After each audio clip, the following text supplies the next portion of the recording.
తాకట్లో ఉన్న బంగారాన్ని విడిపించి ఆ రోజున మార్కెట్ ధర కట్టి మిగిలిన డబ్బును మీకు అందిస్తుంది కొమ్మూరి గోల్డ్.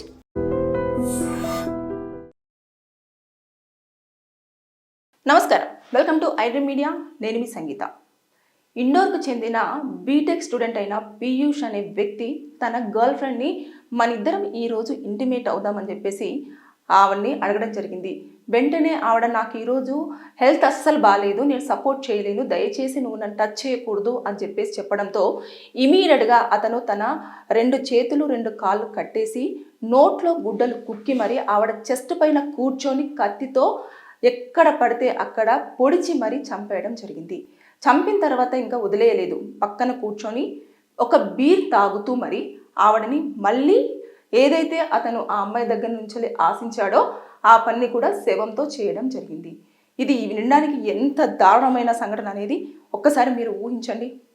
అతని యొక్క మెంటల్ స్టేట్ అంటే అతను నాకు అనుకున్నది కావాలి అన్న ధోరణిలోనే ఆలోచించడం జరిగింది. కానీ ఆవిడ ఆల్రెడీ చెప్పింది ఏమని, నాకు బాగాలేదు హెల్త్, నేను సపోర్ట్ చేయలేదు అన్నప్పుడు ఆవిడ యొక్క ప్రైవసీ అది.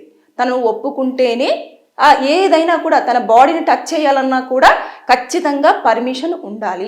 అలాంటిది ఆవిడ ఒప్పుకోలేదు, రొమాన్స్కి ఒప్పుకోలేదు అన్న ఒక్క కారణంతో ఆవిడ ప్రాణాలని తీసేశాడు పీయూష్.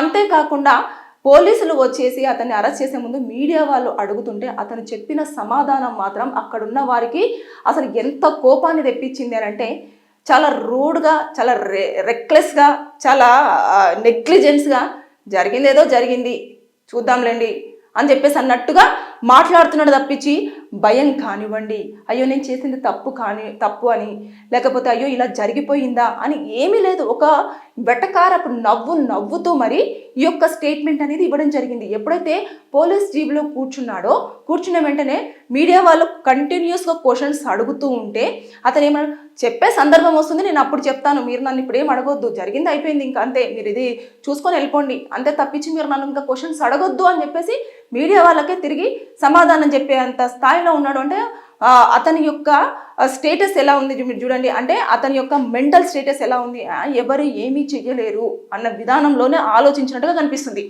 ఇక్కడ ఇది మర్డర్ కేసు కింద తీసుకుంటారు. తర్వాత ఆ అమ్మాయిని బలవంతం చేయడానికి ప్రయత్నించాడు కాబట్టి అదొక కేసుగా అట్రాక్ట్ అవుతుంది.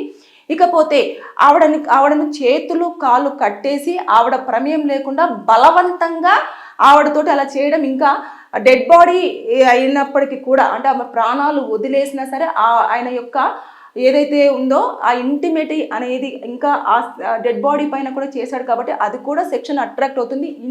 ఇవన్నీ కూడా క్యాలిక్యులేషన్ చేసి చూసినట్లయితే అతనికి లైఫ్ ఇంప్రిజన్మెంట్ అంటే జీవిత ఖైదు పడే అవకాశాలు అయితే ఉంటాయి. విత్ ఎవిడెన్సెస్తో కనుక కోర్టులో కరెక్ట్గా సబ్మిట్ చేసినట్లయితే అది కొంచెం టైం తీసుకున్నప్పటికీ ఖచ్చితంగా పనిష్మెంట్ అయితే పడే అవకాశం ఉంది. ఇకపోతే ఎప్పుడైతే ఈ యొక్క కేసు జరిగిందో ఆ అమ్మాయి తరపు నుంచి ఎవరైతే ఉన్నారో వారందరి స్టేట్మెంట్ తీసుకోవడం జరుగుతుంది. ఇటు అబ్బాయి తరపున ఫ్రెండ్స్ కానివ్వండి, ఫ్యామిలీ మెంబర్స్ కానివ్వండి, అటు చుట్టుపక్కల వాళ్ళు కానివ్వండి, అందరి స్టేట్మెంట్ తీసుకుంటారు. ఆ ఒక గదిలో ఈ ఇన్సిడెంట్ జరిగింది కాబట్టి ఈ అమ్మాయి ఫ్రీక్వెంట్గా ఆ గదికి రావడం జరుగుతుందా, లేకపోతే ఏమైంది ఏంటి, వీళ్ళిద్దరు ఎప్పటి నుంచి లవ్లో ఉన్నారు, ఈ లవ్ విషయం అనేది ఇరు ఫ్యామిలీస్ కూడా తెలుసా లేదా, ఇవన్నీ కూడా వితిన్ 90 డేస్లో పోలీసులు ఖచ్చితంగా షార్ట్ షీట్ ప్రిపేర్ చేసి కోర్టులో సబ్మిట్ చేయాల్సి ఉంటుంది. ఇప్పుడైతే పీయూష్ అనే వ్యక్తిని అరెస్ట్ చేశారు కాబట్టి ఇమీడియట్గా అతని మీద ఏవైతే ప్రాథమికంగా వారికి కనిపిస్తాయో దాని ప్రకారంగానైతే దాన్ని ఫైల్ చేసేసి కోర్టులో సబ్మిట్ చేస్తారు. ఆ అబ్బాయిని సబ్మిట్ చేసిన తర్వాత రిమాండ్కి అయితే వెళ్ళడం జరుగుతుంది. ఎప్పుడైతే రిమాండ్కి వెళ్తారో తర్వాత నెక్స్ట్ పోలీసుల యొక్క స్టెప్ ఏంటంటే ఇంకా దర్యాప్తు కొనసాగిస్తూ ఉన్నారు అన్నట్టు. అక్కడ అతను ఏవేవైతే ప్రాపర్టీస్ యూజ్ చేశాడు కదా, అటు క్లాత్స్ అంతా కూడా నోట్లో పెట్టడం కానివ్వండి, చేతులు కట్టేయడం కానివ్వండి, కత్తి కానివ్వండి, ఇవన్నీ యూజ్ చేశాడు కదా, అవన్నీ కూడా పోలీసులు ఫోరెన్సిక్ ల్యాబ్కు పంపించడం జరుగుతుంది. వాటి పైన ఉన్నవన్నీ కూడా ఫింగర్ ప్రింట్స్ అవన్నీ కూడా తీసుకుంటారు. ఏ టైంలో ఎంత జరిగింది, అసలు ఆమె చనిపోయేటప్పుడు ఎంతవరకు ఫైట్ చేయడం జరిగింది, అంటే ప్రాణాలు రక్షించుకోవడం కోసం ఆవిడ అతనితో ఎంతవరకు పెనుగులాడడం జరిగింది, ఎంతవరకు ఏమైంది, ఎప్పుడు చనిపోయింది, ఇదంతా ఎలా జరిగింది, చనిపోయిన తర్వాత ఇతను అమ్మాయి పైన ఎన్నిసార్లు అఘాయిత్యానికి పాల్పడ్డాడు అనేది కూడా చేస్తారు. తర్వాత నెక్స్ట్ అతను ఏమైనా డ్రగ్ తీసుకున్నాడా, అతను అందుకనే కంట్రోల్లో లేకుండా వెళ్ళిపోయాడా, బీర్ తాగుతూ కూర్చున్నాడు కదా, దాంతోపాటు అతని బాడీలో ఇంకేమైనా డ్రగ్ ఏమైనా ఉందా అనేది కూడా వాళ్ళు చెక్ చేస్తారన్నట్టు. ఎప్పుడైతే రిమాండ్కు పంపించేటప్పుడే ఖచ్చితంగా పోలీసు వారు కోర్టులో ఎప్పుడైతే ఒక నిందితుని అని అనుమానిస్తారో ఆ వ్యక్తిని ఫస్ట్ కోర్టుకు తీసుకెళ్లేటప్పుడే మొత్తం పూర్తిగా మెడికల్ చెకప్స్ చేస్తారన్నట్టు. అంటే బాడీ పైన ఏమైనా ఇంజురీస్ ఉన్నాయా, లేకపోతే ఇంకేమన్నా ఉన్నాయా, లేకపోతే ఏం జరిగింది ఏంటి అనేది పూర్తి స్థాయిలో అతని యొక్క హెల్త్ చెకప్ చేసిన తర్వాత హెల్త్ రిపోర్ట్ అంతా తీసుకొని వెళ్ళి కోర్టులో జడ్జి గారి ముందు ప్రవేశపెడతారు. అక్కడ పెట్టిన తర్వాత నెక్స్ట్ ఇతని హెల్త్ కండిషన్ అంతా బాగుందన్న తర్వాత ఎప్పుడైతే రిమాండ్కి పంపిస్తారో అక్కడ జైలు దగ్గరికి వెళ్ళినప్పుడు కూడా అక్కడ జైలర్ ఎవరైతే ఉంటారో అతను కూడా ఆ మెడికల్ రిపోర్ట్ చెక్ చేసి అతను ఒంటి మీద ఏమైనా ఉన్నాయా లేదా అనేది చాలా దారుణమైన సిచ్యువేషన్ అండి. ఒంటి మీద క్లాత్ లేకుండా మరి మొత్తం పూర్తిగా చెక్ చేస్తారు. చేసిన తర్వాత లోపలికి పంపించడం అనేది జరుగుతుంది. ఒకటి కూడా దారం కూడా అంటే ఇలా మన మెడలో ఒక నల్ల దారం ఉన్నా సరే దాన్ని తీసేస్తారు. చేతికి ఏదైనా కాసి దారం కట్టుకున్నా కూడా ఖచ్చితంగా దాన్ని కట్ చేస్తారు. ఏమీ లేకుండానే లోపలికి పంపించడం జరుగుతుంది. జరిగిన తర్వాత అప్పుడు ఇంకా ఇది పోలీసులు కూడా ఇటు దర్యాప్తు చేయడం ఇదంతా చేస్తారు. కానీ ఇక్కడ ఈ విషయంలో మాత్రం చాలా దారుణమైన సంఘటన. అమ్మాయిలు మీరు జాగ్రత్త వహించండి. రీసెంట్గా సుప్రీంకోర్టు కూడా క్లియర్గా చెప్పింది, మీరు ఎట్టి పరిస్థితుల్లో పెళ్లికి ముందు శారీరక సంబంధానికి పర్మిషన్ ఇవ్వకూడదు, ఎవరిని నమ్మకూడదు, ఎవరికి మీ యొక్క శరీరాన్ని అప్పగించకూడదు అని చెప్పేసి చాలా క్లియర్గా మెన్షన్ చేసింది ఒక కేసు విషయమై. అందుకోసం అని చెప్పేసి నేను ఈ వీడియోలో మరీ చెప్పేదంటే అమ్మాయిలు మీరు అలర్ట్గా ఉండండి.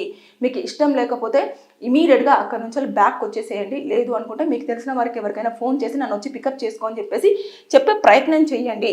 అంతేకాని బలవంత పెడుతున్నారనో లేకపోతే ఇంకేదో నేను చెప్తే వింటారని చెప్పేసి అంటే ఇలా ప్రాణాలు పోగొట్టుకోవాల్సిన సిచ్యువేషన్కి వస్తారు.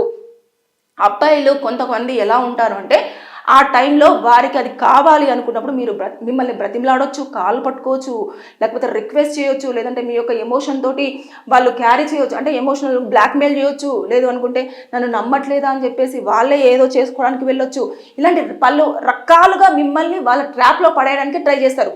ఇలా కొంతమంది రిజెక్ట్ చేశారనుకోండి, అరే ఇక్కడ దాకా వచ్చిన మాట ఎలా కాదంటుంది, నేను ఎంతో అనుకున్నాను, ఎక్స్పెక్ట్ చేశాను, నేను ఇప్పుడు డిసప్పాయింట్ ఎలా అవుతాను అని చెప్పేసి ఆ కోపానికి ఎక్కువగా ప్రేరేపితమైతే ఖచ్చితంగా ఇలా ప్రాణాలను తీయాల్సిన దారికే వస్తారు వాళ్ళు. కాబట్టి అమ్మాయిలు జాగ్రత్త. మీరు కనుక సింగిల్గా వెళ్తున్నప్పుడు అన్ని ప్రికాషన్స్ తీసుకోండి. తీసుకున్న తర్వాత మీ దగ్గర ఖచ్చితంగా ప్రతి ఒక్కరి హ్యాండ్ బ్యాగ్లో లేదంటే ప్రతి ఒక్కరి దగ్గర ఖచ్చితంగా పెప్పర్ స్ప్రే అనేది ఒకటి పెట్టుకొని తిరిగితే మీరు ఎప్పుడైనా ఇలాంటి ప్రమాదాలలో ఉన్నప్పుడు దాన్ని యూజ్ చేస్తే మొహం పైన స్ప్రే చేశారంటే మంటతోటి వాళ్ళు మిమ్మల్ని ఏమీ చేయకుండా మిమ్మల్ని మీరు సేవ్ చేసుకొని బయటకు వచ్చడానికి స్కోప్ ఉంటుంది. Be alert. ఇలా పీయూష్ లాగా చాలామంది ఉంటారు మన మధ్యలో, కానీ వారు సందర్భాన్ని బట్టేసి వారి యొక్క బిహేవియర్ మార్చుకునే విధానం మనం చూస్తూ ఉంటాం. కాబట్టి తస్మత్ జాగ్రత్తగా ఉండండి. ఇలాంటివన్నీ కూడా చోటు చేసుకున్నాయి. Be careful. Thank you.